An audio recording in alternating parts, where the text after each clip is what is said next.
திருக்குறள் 2ஆம் குறள். கற்றதனால் ஆய பயனென்கொல் வாளறிவன் நற்றாள் தொழாரெனின்.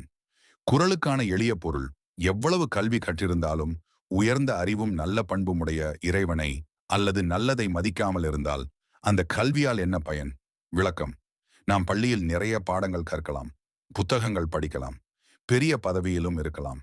ஆனால் பணிவு, நன்றி, நல்லொழுக்கம், பெரியவர்களை மதிக்கும் மனம் இல்லை என்றால் அந்த கல்வி முழுமை பெறாது. அறிவு என்பது புத்தகத்தில் இருப்பது மட்டுமல்ல, நல்லதை உணர்ந்து நடப்பதும் உண்மையான அறிவு. திருக்குறளுக்கான சிறிய கதை. அறிவுள்ளவன் யார்? ஒரு ஊரில் சிவா என்ற சிறுவன் இருந்தான். அவன் பள்ளியில் எப்போதும் முதல் மாணவன். எல்லா பாடங்களிலும் அதிக மதிப்பெண் வாங்குவான். அதனால் அவனுக்கு பெருமை அதிகம். ஒரு நாள் பள்ளியில் ஆசிரியர் கேட்டார், குழந்தைகளே, உண்மையான அறிவுள்ளவன் யார்? சிவா உடனே எழுந்து, அதுதான் நான். எல்லா பாடத்திலும் முதல் நான் தான் என்றான்.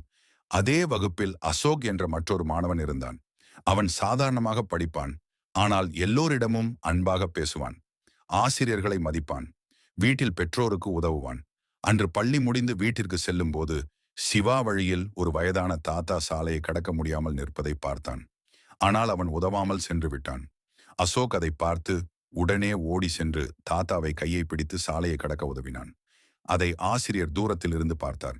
அடுத்த நாள் ஆசிரியர் வகுப்பில் சொன்னார், சிவா, உனக்கு புத்தக அறிவு இருக்கிறது, ஆனால் அசோக்கு மனித நேயம், பணிவு, மரியாதை இருக்கிறது.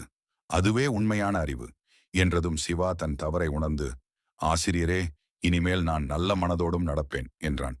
இந்த கதையின் நெறியை தெரிந்து கொள்வதற்கு முன்பு உங்களுக்கு இந்த நடைமுறையை சப்ஸ்கிரைப், லைக், ஷேர், கமெண்ட் செய்யுங்கள்.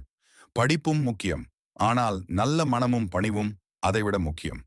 நாம் கல்வி கற்றதை நல்ல வழியில் பயன்படுத்தினால்தான் கல்விக்கு அர்த்தம் உண்டு. புரிகின்றதா குழந்தைகளே?